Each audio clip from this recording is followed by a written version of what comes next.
what do you think are the main obstacles facing us currently to potentially uh, cure this disease?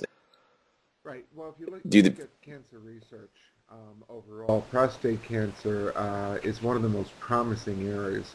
In the past 12 months, we've seen more progress, more breakthroughs made for this disease than we saw in the previous decade. So some of the challenges are keeping that momentum, building upon this rich foundation of data that we have. Certainly, current economic realities can tax the funding system, if you will. So we need to make sure that we can continue pulling in funds from our committed donors, making sure that we can try to sustain the government funding levels and make sure that we, as I said, build upon this momentum, because 2011 can be a very promising year again. It could even beat 2010. Last year we saw the identification of 24 subtypes of prostate cancer, 23 gene fusions, and the overexpression of one protein spink. And that gives us an idea of which cancers, which prostate cancers are perhaps more life-threatening, which are indolent or non-life-threatening, and that's going to be an important part in getting us to our goal of curing more and overtreating less. Because every year we spend about a $1.5 billion in overtreating men who don't necessarily need the aggressive treatment. So we need to understand the disease better, the subtypes, and deliver personalized treatments to men and give them the appropriate level of treatment. what preventative measures does PCF fund since it was enacted in 1993 when it comes to their research they conduct? Right. One of the big things we got behind very early on was lifestyle and its role in cancer. We funded a lot of early research on diet, exercise. We publish a diet and exercise guide that folks can order online at pcf.org. And the more research that comes out, the more we really see a correlation between early lifestyle habits. For instance, we believe that prostate cancer, the process of prostate cancer, begins as early as a man is in his 20s. We've seen some studies that show that vigorous exercise for African American men who are adversely affected or more apt to be diagnosed with prostate cancer, more likely to die from it, that if they have a good exercise program between 18 and 25, that their odds are lowered for contracting the disease or being diagnosed with it. Recently we saw studies that indicated that for men who have been diagnosed with prostate cancer, vigorous exercise, 3 hours a week, can reduce their overall chances of dying from the disease.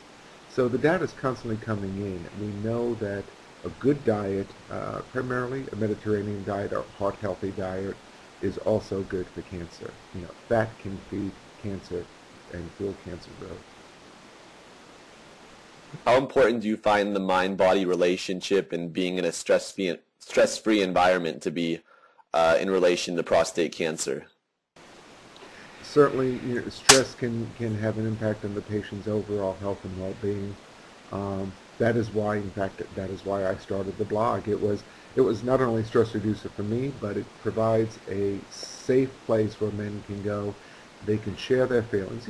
Men are not like women. They don't open up. When a woman is diagnosed with a serious disease, she's online. She's talking to her friends. She's finding support groups. She's volunteering to run races, and they talk about it. Men tend to shut down and think, I can take care of this.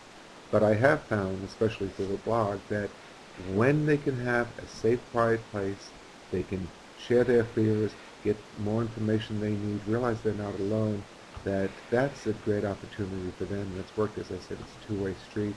And I believe I've had several of our readers say that, it has helped me through the stressful points. As you go through this journey, yes, your family is with you on a parallel path, but it's sometimes harder for the family and family members and loved ones. They feel helpless. The patient has the plan ahead of them, and they're focused on the next milestone, the next thing they can do. and that, many times the caregivers and family members have to touch by hopeless. So then the patient doesn't really want to download too much to family members. And that's where the support group of other patients can understand. And, when the cup overflows, there's a place for it to go.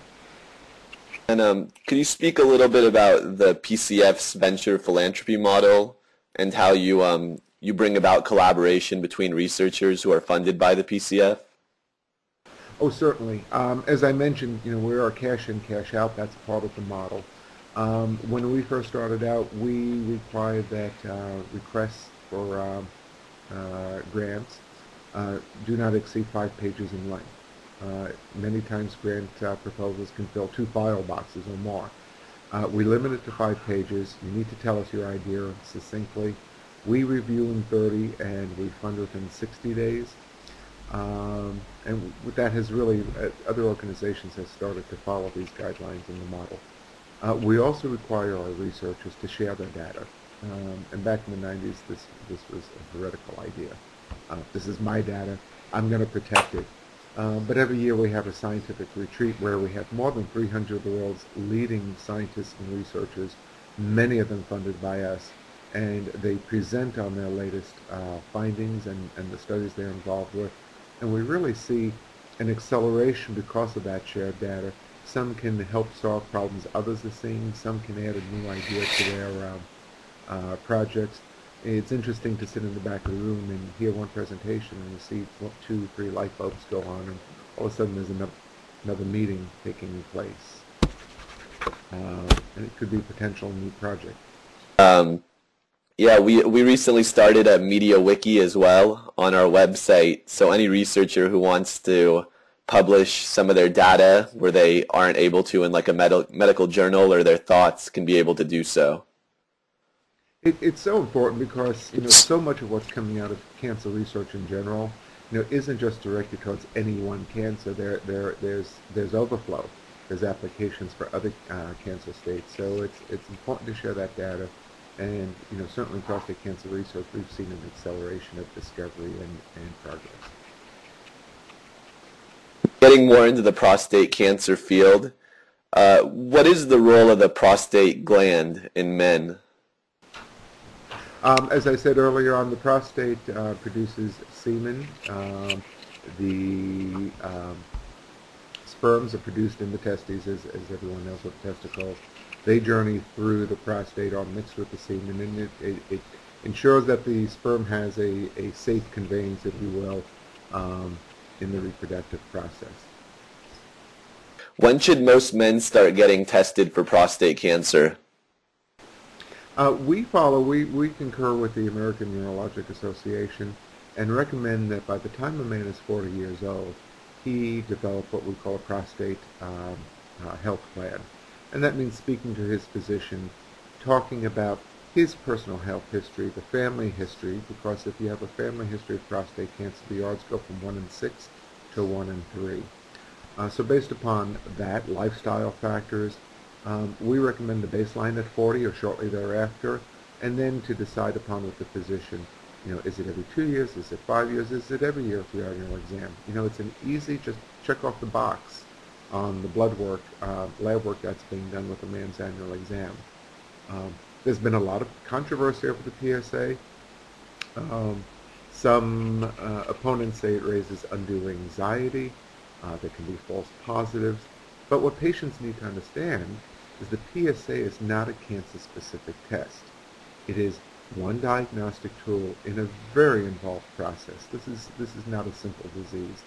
And the PSA test simply tells us it's a smoke alarm for the prostate. It tells us that something could be going on in the prostate. It could be prostatitis, it could be enlargement of the gland, or it may be cancer. If you have a raised PSA, that's the point in consultation with the patient, the physician might recommend a biopsy.